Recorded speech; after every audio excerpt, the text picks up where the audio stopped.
तुमे माने जानिच कि एक चामच माटी रे जेतिकी अणुजीव अछंती ताहा पृथ्वी रे थिबा समस्त जनसंख्या ठारू मध्य अधिक। या माने एक अदृश्य पृथ्वी आम पाद तले रहिछि। आमे काहींकि एही अणुजीव मानक कथा आलोचना करूचे? काहींकि ना एमाने अदृश्य भावरे आमको परदा पछरे रही बहुत सहाय्य करिथांती। से माने माटीर उर्वरता बढ़ाई थांती बा आमे कहि परिबा मूर्तिकार उर्वरता बढ़िले उद्भिदर वृद्धि मध्य घटिथाय।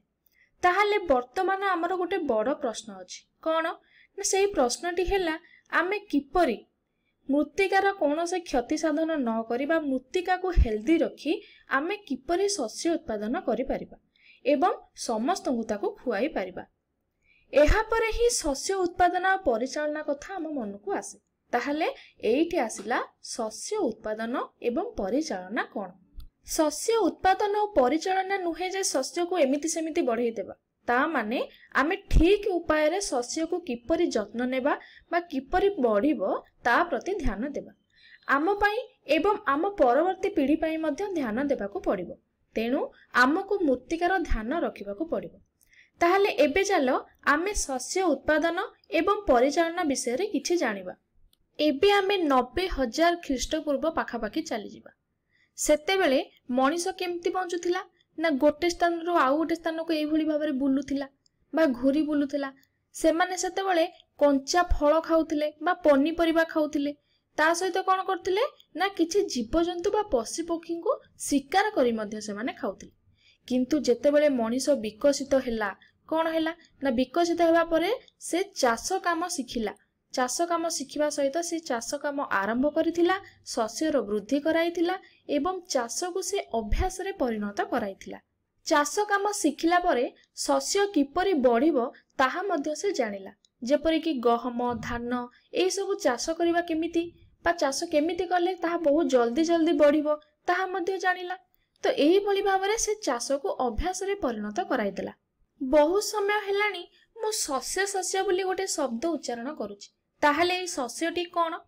तुमे माने पनीपरिबा सहित परिचित थिबो। गहम चाउल और धान एई सब सहित मध्य परिचित थिबो। ताहाले शस्य कहिबा माने कोन? सरल भाषा रे कहिबाकू गले एक निर्दिष्ट जगारे जेतेबेले आमे किछि उद्भिद को बढ़ाउचे बा गोटे निर्दिष्ट जगारे किछि उद्भिद को वृद्धि कराई सेथिरु प्रचुर परिमाण रे अमल करिबाकू कुआ जाय शस्य। एठी मु उदाहरण स्वरूप कहि परिबि गहम। ताहाले गहम होउचे एक शस्य जहा कि प्रचुर परिमाण रे अमल करा जाय। ताहाले सेही परि धान मध्य एक शस्य हेबो, बार्ली मध्य एक शस्य हेबो, सबुज मटर बा ग्रीन मटर मध्य शस्य हेबो जहा कि एक निर्दिष्ट जगारे बढ़ी थाए। भारत वर्ष रे विविध प्रकार शस्य चाष करा जाय थाए एवं विभिन्न जलवायु रे मध्य चाष करा जाय। जेपरि कि तापमात्रा, वृष्टिपात एवं आर्द्रता जहा कि विभिन्न प्रकार उद्भिद मान को बढ़िबारे बा शस्य वृद्धि पाई स्वतंत्र व्यवस्था बा पाणीपाग जोगाई थाए। एही शस्य गुड़िक ऋतु अनुसार बा केउ समय रे किपरि बढ़िबे सेही अनुसार सेमनको श्रेणीभुक्त करा जायछि। उदाहरण स्वरूप मु एठी किछि शस्य तुमको देखौछि।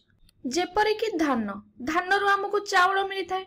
बादाम मु कहि परिबि किछि सोयाबीन एवं कपा एही सब वर्षा ऋतु रे बहुत भलो बढ़ी थाए। तेणु एमानक पई वर्षा ऋतु ही उपयुक्त समय अटे जहा कि जून रो सेप्टेम्बर जाए थाए जहाकू खरीफ फसल कुहा जाए। खरीफ कहीं आमे आकु नामकरण करिजे ना खरीफ माने शरत जहाकू आरबिक भाषा रे खरीफ को शरत बोली कुहा जाए। कारण एही शस्य गुड़िक मौसुमी आसिले बुणा जाए जहा कि जून मासरे बुणा जाय थाए एवं केबे अमल हुए ना एहाकू शरत बा सेप्टेम्बर मासरे आमे अमल करि थाए। ताहले यार टाइम टेबल कोन बा टाइम लाइन कोन ना एहा जून रु सेप्टेम्बर पर्यंत चाष करा जाय थाए। ताहले खरीफ फसल मौसुमी बा वर्षा ऋतु रे बढ़ी थाए जहा कि जून रु सेप्टेम्बर मास पई उपयुक्त समय। सेही परि शस्य अन्य शस्य गुड़िक अछंती जे माने कि अन्य अन्य विभिन्न विभिन्न ऋतु रे बढ़ी थाए से गुड़िक विषय रे चलो एबे देखिबा। अन्य शस्य गुड़िक कोन ना गहम मु कहि परिबि, सोरिष, ग्रीन मटर बा सबुज मटर, बार्ली एही सब कोन हुए ना शीत ऋतु रे भलो बढ़ी थाए जहा कि भारत रे अक्टोबर रु मार्च मास रे पड़ी थाए। ताले एमान को कोन कहा जाए ना रबी शस्य बोली कहा जाए। एहार नामकरण एमिति कोन पई होईची ना अरबिक भाषा रे रबिर माने हेउची बसंत, तेणु यह बसंत ऋतु रे अमल करा जाए। ताहले एमिति काहेकि हुए ना एही शस्य गुड़िक शीत ऋतु रे बढ़े बा शीत ऋतु रे आमे याको बुणी थाए बा याको शीत ऋतु बा अक्टोबर मास रे आमे बुणी थाउ। एबे केमे अमल याको केबे करि थाउ ना याको मार्च मास रे बा बसंत ऋतु रे अमल करा जाए। ताहले जेउ शस्य गुड़िक शीत ऋतु रे बा अक्टोबर रो मार्च मास रे बढ़े ताहाको रबी फसल बोली कुहा जाए। सारा डाली जातीय शस्य एवं किछि पनीपरिबा जेपरि कि टमाटो एही सबु खरा बा ग्रीष्म ऋतु रे देश रे किछि जगह रे होई थाए, तेणु सेमानकु ग्रीष्म शस्य बोली कुहा जाए।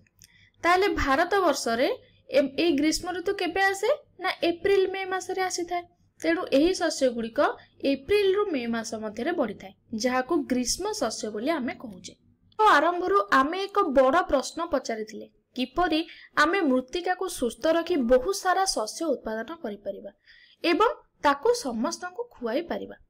जेउठारे कि शस्य उत्पादन एवं परिचालनार लॉजिक आसुथिला आमे शस्य को जदि ठीक रास्ता रे बढ़ाइबा ताहले एहा आम पई एवं आम परवर्ती पीढ़ी पई मध्ये संरक्षित होई कि रहइबो। ताहले आमे पढिथिले शस्य कोन ना जे कि बहुत भलो भाबरे बढ़े बा एक उद्भिद जे कि बढ़ी थाए एवं आमको सेथिरु प्रचुर परिमाण रे अमल मिली थाए। ताहले भारत वर्ष रे विविध प्रकार शस्य अमल होई थाए एवं भिन्न भिन्न ऋतु रे मध्ये होई थाए। सही दृष्टि रु आमे शस्य को तीन श्रेणी रे विभक्त कराइले, जथा खरीफ शस्य जहा कि वर्षा दिने बढ़ी थाए, एहा जून रु सेप्टेम्बर मास रे पड़े। रबी शस्य जहा कि शीत ऋतु रे बढ़ी थाए, जहा अक्टोबर रु मार्च मास रे पड़े एवं ग्रीष्म शस्य बोली पड़िथिले जहा कि एप्रिल रु मे मास रे पड़ी थाए।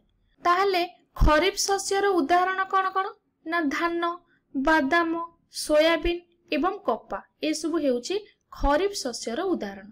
ताहले रबी शस्य रो उदाहरण कोन ना गहम, बार्ली, सबुज मटर एवं सोरिष ये सब हेउची रबी शस्य रो उदाहरण।